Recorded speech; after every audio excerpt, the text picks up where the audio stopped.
Oi, gente, bom dia. Hoje, dia 5/9/2024, quinta-feira, e uma oportunidade grande para a gente conversar sobre a palavra de Deus. E eu quero te convidar a ler comigo um texto bíblico bastante curioso, Lucas 3:21. E tem um detalhe aqui que talvez você não tenha percebido, e é em cima desse detalhe que nós vamos trabalhar. Diz assim, ó, Lucas 3:21. Diz assim: E aconteceu que, como todo o povo se batizava, sendo também Jesus batizado, orando ele, o céu se abriu. E no versículo 22 fala assim: O Espírito Santo desceu sobre ele em forma de corpórea, como uma pomba. E ouviu-se uma voz do céu que dizia: Tu és meu filho amado, em ti me comprazo. O que é de curioso? O que tem de curioso nesse texto aqui? O que tem de curioso é que Jesus estava orando durante o seu batismo. A Bíblia diz que Jesus orou antes do seu batismo, durante o seu batismo e depois. Quando o texto vai dizer aqui que depois que ele terminou de orar, o Espírito Santo o levou para o deserto e ele ficou 40 dias, 40 noites em jejum e oração. Então Jesus orou antes, durante e depois. E o curioso nesse texto aqui, nesse versículo 21 de Lucas 3, é que fala que enquanto ele orava, o céu abriu. Aí você fala assim, Jesus, enquanto ele orava, o céu abriu. Mas a Bíblia vai dizer também que Estevão, o primeiro mártir da igreja, também viu o céu abrindo enquanto ele falava das grandezas de Deus. Também vai dizer que Elias, um homem sujeito às mesmas provações que a gente, às mesmas tentações, um ser humano como nós, né? Assim como Estevão, também orou e o céu abriu. Também fala de Moisés que o céu abriu. Então muitas pessoas que oravam e o céu abria. Será que essas pessoas tinham algum privilégio diante de Deus? Será que tinha? Eu acredito que não. Eu acredito que essas pessoas elas estavam orbitando num nível mais alto. Elas estavam lançando mão de um recurso que muitas vezes a gente não lança. A sociedade moderna, nós, né, temos uma vida muito corrida, muito proativa. É necessário que a gente esteja correndo, é necessário quase que a gente seja onisciente, né? Fazer 2, 3 coisas ao mesmo tempo. E a gente até tenta fazer, né? Várias coisas ao mesmo tempo. Então a gente não tem tempo para contemplação. O espírito nosso, o nosso homem interior, ele se desenvolve no secreto. Jesus falou sobre isso, né? Mateus 6, versículo 6, ele fala: entra pro teu quarto, no seu secreto, ora lá, e Deus que vê em secreto te recompensará. Mateus 6, versículo 6. Então, a gente se desenvolve espiritualmente no secreto, né? É para dentro, o reino de Deus cresce para dentro. Mas a gente está sendo chamado para fora o tempo todo, é correr, é fazer, é acontecer, né? E a gente vai negligenciando as coisas principais, as coisas básicas da vida, entre elas, e a principal delas é a oração. Eu tentei pesquisar para saber quantas vezes Jesus aparece orando na Bíblia. Eu não obtive essa resposta. Pode ser que eu pesquise com mais cuidado, com mais zelo, de repente em outras fontes, e seja necessário, e seja possível encontrar. Mas é vital os momentos de oração de Jesus. Jesus orou antes da multiplicação de pães e orou depois da multiplicação de pães. Jesus orou antes de libertar alguém e orou depois de libertar alguém. Jesus orou para uma multidão curando pessoas e depois a Bíblia diz, retirava para lugares desertos e passava a noite inteira em oração. Então a prática da oração era uma coisa muito comum na vida de Jesus. A gente fala do poder de Jesus, da manifestação de Deus através da vida de Jesus, mas a gente não fala dos momentos de oração que ele passava, que às vezes eram longos. A oração ela precisa ser submissa, né? A gente precisa se submeter a Deus. Ontem nós falamos sobre a vontade de Deus, que muitas vezes ela é alterada, porque Deus definiu que daqui em diante não vai ser mais assim. Então ele pode mudar. E a vontade expressa de Deus é a revelação de si mesmo, né? Como está escrito lá em 1 Timóteo. A revelação de si mesmo é a vontade expressa de Deus. E Deus só se revela a si mesmo para aquele que busca essa revelação. Lá em Jeremias 29, por exemplo, 29, 13, 12 e 13, né? Eles falam, vocês vão me encontrar se vocês me buscarem. Se vocês me buscarem, eu vou ser achado de vós. Então ele quer ser achado, Deus quer ser encontrado. E poucas pessoas são aquelas que realmente enveredam pelo caminho da oração. Nesses 29 anos de vida cristã e nesses 17 anos de vida pastoral, eu tive muitas respostas de oração. Já vi Deus agindo muito na vida de pessoas ao meu redor e já vi Deus agindo muito na minha vida através de respostas de oração, né? Quem ora mais, vê antes. Quem ora mais, caminha com mais segurança. Quem busca mais em oração, está num nível diferenciado de fé, né? E A oração coletiva, ela é muito importante, né? Os cultos de oração precisam ser melhores frequentados. Uma igreja que ora tem mais poder. Talvez você seja uma pessoa de muita oração particular, muita oração individual, mas você precisa emprestar um pouco da sua intercessão. Intercessão é aquele que está entre sessões, né? Intercessão, aquele que se coloca entre as sessões. E figuradamente falando, lá em Isaías, vai falar sobre pessoas que são colocadas na brecha, né? Acho que é Ezequiel, na verdade, é colocadas na brecha. Então, a sua intercessão precisa ser emprestada para os seus irmãos que estão lá na igreja. Você precisa aprender a vida de oração coletiva. Isso é muito importante para o desenvolvimento da igreja, né? Mas a oração secreta, a oração no secreto, a sua oração particular, a minha oração particular, vai me dar vigor para viver essa vida, vai me dar vigor para compreender qual é a vontade de Deus para a minha vida, em vários sentidos. Vai me dar vigor para eu saber o que eu tenho que fazer. A oração é uma semente que a gente planta e ela germina. Jesus falou que o reino de Deus é semelhante a uma semente que é lançada na terra e fica ali, no secreto. Ninguém viu. Você olhando, você só vê a terra removida, você não sabe o que tem debaixo. Mas o tempo vai passando e você vê, de repente, nascendo um brotinho aqui, um brotinho ali, e quando pensar que não, já tem uma árvore inteira ali, produto de uma reação que aconteceu com aquela semente no secreto. A oração faz a mesma coisa. As pessoas, a Bíblia lá em Mateus 6,6 vai dizer exatamente isso, né? Deus que te vê em secreto te recompensará. As pessoas vão ver a sua vida florindo. As pessoas vão ver as coisas acontecendo. As pessoas vão ver você vivendo com um pouco mais de segurança. As pessoas vão vendo você vivendo com um pouco mais de certeza, mais fé, mais entusiasmo. As pessoas vão ver que a sua vida ela se encontra numa condição de ser inabalável. Né? As pessoas vão ver isso. Mas essa força não está em você propriamente dito. Essa força vem de Deus. E ela é aquilo que você planta no secreto. Sabe por que muitas vezes a gente sofre tanto? A gente passa tanto aperto? Sabe por que a gente tantas vezes é perseguido por sentimentos suicidas, pensamento de morte?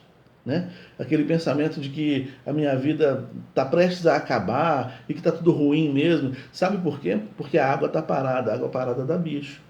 A oração é aquilo que bate nessa água parada e ela dilui essa água parada, ela dilui as impurezas dessa água, trazendo água fresca. Jesus falou que o Espírito Santo é como uma água que está sempre fluindo e salta para a vida eterna. E é a oração que promove isso. É a oração que gera isso. Né? Então, a gente precisa levar mais a sério a vida de oração. Eu tenho alguns livros sobre oração, já li alguns a respeito, mas eu também confio na prática da oração. E eu tenho que falar com você sobre prática. Tenho que falar sobre respostas de oração que eu já tive tantas vezes, né? E você já teve também. E não respostas necessariamente positivas, mas respostas muitas vezes que eram contra aquilo que eu estava esperando ou pedindo de Deus. Porque muitas vezes a gente acha que as coisas não estão acontecendo segundo a vontade de Deus, porque na verdade, o que a gente está apresentando para Deus é a nossa vontade. Muitas vezes a gente apresenta para Deus a nossa vontade e pede a Ele para assinar embaixo. Ele não vai fazer isso. Muitas vezes ele vai frustrar a gente, porque se a gente chegar com a oração submissa diante de Deus, a gente não apresenta para Ele o que a gente quer. A gente apresenta para Ele a oração. Senhor, está aqui a minha oração, está aqui meu coração, está aqui essa situação. Abençoe em nome de Jesus. E aguarda para ver o que Ele vai fazer. Ele vai fazer do jeito dele. Né? Há promessas com relação à oração, segunda Crônica 7,14, né, que é um texto muito conhecido nosso, né? Pelo menos muito lido tantas vezes, né? Se meu povo que se chama pelo meu nome se humilhar, orar, se converter de seus maus caminhos e buscar a minha face, então ouvirei dos céus, perdoarei seus pecados e sararei a sua terra. Olha as promessas. A promessa de ouvir, a promessa de perdoar e a promessa de restaurar. Tem coisas na nossa vida que precisam ser restauradas e a gente muitas vezes não dá conta disso, porque a gente não lança mão dos recursos do céu. Imagine se alguém depositasse na sua conta R$1 milhão. Luzia, minha irmã, chegou uma mensagem no seu celular, no WhatsApp aí, não é fraude. É de fato o banco, o seu banco, te mandando uma mensagem falando assim: Luzia, tenho depositado R$1 milhão na sua conta, pode resgatar. Carlinha, já pensou, Carlinha? Carlinha, está depositado aqui 3 milhões na sua conta. Irmã Ana Machado, está depositado aqui 10 milhões na sua conta. O que você faria? Uma vez chegou uma carta para mim e nem era milhão. Nem era milhão, era um salário mínimo. Chegou uma carta para mim, na época das cartas, né? Chegou uma carta do banco para mim, do meu banco. dizendo assim, ó, não vire as costas para o seu dinheiro. Recebe aí, Carlinhos, em nome de Jesus. Não vire as costas para o seu dinheiro, é o que estava escrito na carta. E aí eu abri a carta para ler e lá falava o seguinte: está liberado para você o valor de um salário mínimo e tal, no banco tal, tal, tal. Na época, eu não lembro, eu não sei agora que horário que o banco abre, parece que é 10 horas. Mas, na época, o banco abria, acho que era 10 horas mesmo, era 10 horas. 8h30, 8h30, eu estava sentadinho na porta, queria ser o primeiro a ser atendido, por causa de um salário mínimo. Que acabou logo, né? Que eu tinha a conta para pagar. Graças a Deus chegou em boa hora o dinheiro. Peguei, paguei minhas contas e fiquei sem dinheiro. Mas fiquei feliz da vida. 8h30 da manhã, 1h30 antes, eu estava plantadinho na porta do banco esperando abrir. Por causa de um salário mínimo. Um recurso que ia acabar. Né, Luzia? 1 milhão na sua conta, em nome de Jesus. Né, irmã Ana Maria? 1 milhão, 2 milhões na sua conta, em nome de Jesus. Recebe aí, gente, em nome de Jesus. Então, olhe bem. Por causa de um salário mínimo, eu fiquei 1h30 plantado na porta do banco, sentadinho ali. Fui o primeiro a não chegar. Cheguei antes dos aposentados. Cheguei lá, sentei. Fiquei lá sentadinho esperando abrir o banco para pegar meu dinheiro. Eu não queria virar as costas para o meu dinheiro. Mas a gente vira as costas para o recurso da oração. Entendeu? A oração é muito mais valiosa do que dinheiro. Mas a gente vira as costas para ela. Não custa absolutamente nada. E rende assustadoramente. Jesus falou, é como um grão de mostarda. A fé é como um grão de mostarda. Fé e oração tá junto. A fé é como um grão de mostarda, pequenininho, mas que gera a maior das árvores. Né? O resultado da oração é grandioso. Então vale a pena você investir tempo em oração. Eu sei que você tem uma vida corrida, eu sei que essa vida exige, eu também tenho uma vida corrida. Hoje minha agenda está lotada, eu tenho um monte de coisa para fazer. Graças a Deus por isso, tem um monte de trabalho para fazer, serviço para entregar. Graças a Deus por isso. Graças a Deus por isso. Mas se eu não tirar um tempinho para orar, nada disso vai funcionar. Né? Eu não vou ver o fruto disso. Daniel era um homem ocupado, era o segundo homem no comando da Babilônia inteira, que dominava vários países. Ele tinha vários capitães, vários delegados a seu serviço para controlar todo o Império Babilônico. Mas ele tirava 3 dias, todo dia, todo tempo para orar. E a oração do judeu não é oração de 5 minutos igual a nossa, não. A oração de 5 minutos nossa já cansa, né? A gente não tem mais nada para falar. O judeu ficava horas, ficava muito tempo orando. E ele tirava 3 momentos desses durante todo o dia. Todos os dias ele tirava 3 momentos longos de oração com Deus. Só para você ter uma ideia, Jesus passava a noite inteira em oração. Jesus era judeu, então ele tinha a prática da oração. Né? Então veja bem, você quer ter vitória na vida, meu irmão? Desenvolva uma vida de oração, valoriza mais isso. Começa tranquilo, começa indo para o seu quarto e falando com Deus. Ah, mas nossa, 1 minuto eu já falei tudo que eu tinha que falar. Se você quiser, passe mais 10 minutos em silêncio diante dele. Isso também é oração. É um momento contemplativo. É um momento que você faz parar a sua alma. Tira a rotação, sabe? O excesso de rotação. Tira o excesso de rotação da sua alma. Deixa ela silenciar. A gente está muito agitado. Muito agitado. Né? E a oração ela tem esse freio. E nos ajuda a produzir muito com pouco tempo. Pouco tempo. Quem ora mais produz muito em pouco tempo. Né? Lembra lá do Neemias, que demorou 52 dias para fazer as muralhas todinhas de Jericó, as muralhas todinhas de Jerusalém? 52 dias. Muralhas que levariam meses e meses para ser construídas, porque são muralhas fortes, grandes, altas, largas. Era muito serviço. Mas ele fez tudo em 52 dias. Então você é capaz de produzir muita coisa, com pouco tempo ou pouco recurso, se você dedicar mais tempo no secreto com Deus.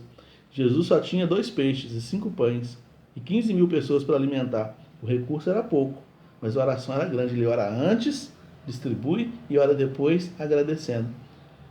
Orar agradecendo é fé. Agradecer depois que aconteceu é muito fácil, você está vendo, mas o agradecer antes, é por isso que lá em Filipenses 4:6 vai dizer o seguinte, que a gente tem que não ficar ansioso por coisa alguma, mas apresentar diante de Deus em orações e súplicas e ações de graça. Tudo aquilo que está incomodando nosso coração. Já ir orando e já agradecendo de uma vez. O Senhor, muito obrigado que o Senhor está ouvindo, muito obrigado porque o Senhor está agindo nesse processo aí. Já vai orando, já vai agradecendo de uma vez. Hein, Thalita? R$1.000? Não, R$1.000 não, R$1 milhão na sua conta, em nome de Jesus. Né? Toma posse em nome de Jesus aí. Tem muito mais do que 1 milhão na conta de cada um de nós. Tem muito mais. Tem anjos dispostos a agir. Tem um céu inteiro disposto a agir. Jesus falou, todo poder me é dado. E ele dá esse poder, ele empresta esse poder para a igreja. É como se ele dissesse: todo o poder é dado para a igreja, para o meu povo, para aquele que chama pelo meu nome. Dá uma olhadinha lá em Hebreus capítulo 11. Veja lá pessoas como nós, né? Como eu e você, que eram pessoas limitadas, pessoas que sofriam tentações, pessoas que pecaram mesmo.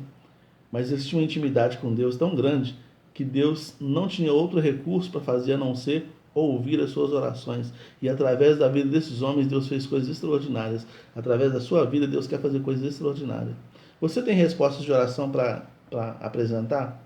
Você fala assim: não, eu já vivi um momento na minha vida que a minha oração, Deus me usou, eu orei nesse sentido e isso aconteceu. Então, resgata essa experiência lá de trás e busque novas experiências de oração.